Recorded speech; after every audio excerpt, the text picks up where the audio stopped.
নমস্কার বন্ধুরা, welcome back to live আড্ডা ফুটবল। তো বন্ধুরা, আরও একটা নতুন ভিডিওতে তোমাদের সকলকে স্বাগত জানাই। তো বন্ধুরা, ভিডিওটা শুরু করার আগে তোমাদের কাছে একটাই অনুরোধ, সেটা হচ্ছে যে আমাদের এই চ্যানেলে যারা প্রথমবার তারা কিন্তু অবশ্যই আমাদের এই চ্যানেলটাকে সাবস্ক্রাইব করে পাশে থাকা বেল আইকনটি অল করে রাখবে, যাতে সবার প্রথমে এরকম খেলার আপডেট তোমাদের কাছে পৌঁছে যায়। তো বন্ধুরা, প্রত্যেক ভিডিওর মতন এই ভিডিওতে আমি তোমাদের কাছে মাত্র 100টা লাইকের আশা রাখছি। তো আশা করছি তোমার প্রত্যেক ভিডিওর মতন এই ভিডিওতে 100টা লাইক কমপ্লিট করে দেবে। আর একটা কথা বন্ধুরা, আমি দেখছি আমার ভিডিও কিন্তু অনেকেই দেখছে, অনেক দাদাভাইরা দেখছে, কিন্তু কেউ সাবস্ক্রাইব করছে না। তো সবার কাছে একটাই অনুরোধ, তো যারা ভিডিও দেখছো কিন্তু কেউ সাবস্ক্রাইব করছে না, তাদের কাছে একটাই অনুরোধ, তোমরা প্লিজ একটা করে সাবস্ক্রাইব করে দেবে, কারণ এই তোমাদের এক একটা সাবস্ক্রাইব কিন্তু আমাদের অনেক মোটিভেট করে পরের ভিডিও বানানোর জন্য। তো তোমরা প্লিজ সাবস্ক্রাইব করে দিও। তো বন্ধুরা, আজকে বিশেষ কিছু আপডেট তোমার সঙ্গে দেওয়ার আছে। বিশেষ কিছু আপডেট নেই, তবে কি একটা আপডেট আছে, তো সেই আপডেট তোমার সঙ্গে দেওয়ার আছে।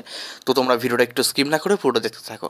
আর হ্যাঁ বন্ধুরা, আমি যে ভিডিওতে বলেছিলাম যে একটা মোহনবাগানের জার্সি তোমাদের গিভঅ্যাওয়ে দেবো, যার কমেন্ট ভালো হবে, তার মধ্যে থেকে কমেন্ট পিকার থেকে একটা কমেন্ট নিয়ে আমি কিন্তু সেই ব্যক্তিকে একটা মোহনবাগানের জার্সি গিফট করব। তো সেই কমেন্টটা দেখা হয়ে গেছে এবং সেই কমেন্টটা আমি তোমাদেরকে বলবো সন্ধ্যাবেলার ভিডিওতে। তো তোমরা সবাই রেডি থেকো। তো যাই হোক, এবার খবরে আসা যাক।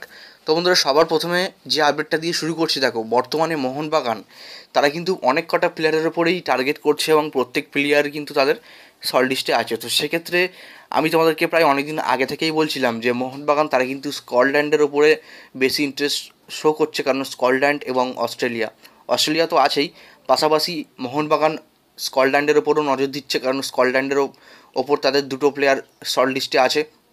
তো আমি তোমাদেরকে বলেছিলাম যে এখনও পর্যন্ত সেই দুটো প্লেয়ারের নাম জানা যায়নি, তবে খুব তাড়াতাড়ি নাম জানা যাবে। একটা প্লেয়ারের পজিশন জানা গেছে, যেটা কিন্তু সেন্টার ফরওয়ার্ড অর্থাৎ সেকেন্ড স্ট্রাইকারে খেলে, অর্থাৎ পেস্তাতোস যে পজিশনে খেলে সেই পজিশনের প্লেয়ার মোহনবাগানের শর্ট লিস্টে আছে, তবে তার নাম এখনও পর্যন্ত জানা যায়নি। তবে তোমাদের কি মনে হয়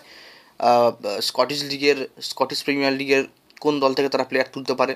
প্লেয়ারের মার্কেট ভ্যালু হবে 3 থেকে 4 কোটি টাকা। তো তোমাদের কি মনে হয়, তোমরা গেস করে বলতে পারো, কারণ এখনও পর্যন্ত কনফার্ম কোনো আপডেট বেরোয়নি।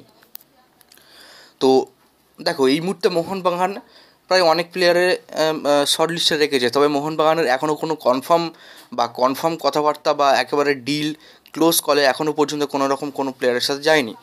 তবে হর্নি পামের সাথে দেখা যাচ্ছে তারা কিছু ডিল বাড়াচ্ছে, সামথিং অনেকটা কথা এগিয়েও গেছে হর্নি পামের সাথে।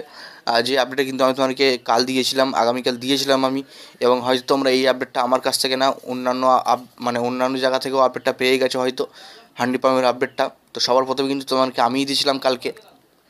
তো দেখা যাক মোহনবাগান তারা কী করে। তো যাই হোক বন্ধুরা, আজকের ভিডিওটা এতটাই ছিল। যদি তোমাদের ভিডিওটা একটুও ভালো লাগে অবশ্যই লাইক করে দিও, আর আমাদের এই চ্যানেলের প্রথমবারের জন্য হয়ে থাকলে চ্যানেলটাকে সাবস্ক্রাইব করে পাশে থাকা বেল আইকনটি অল করে রেখো। ধন্যবাদ।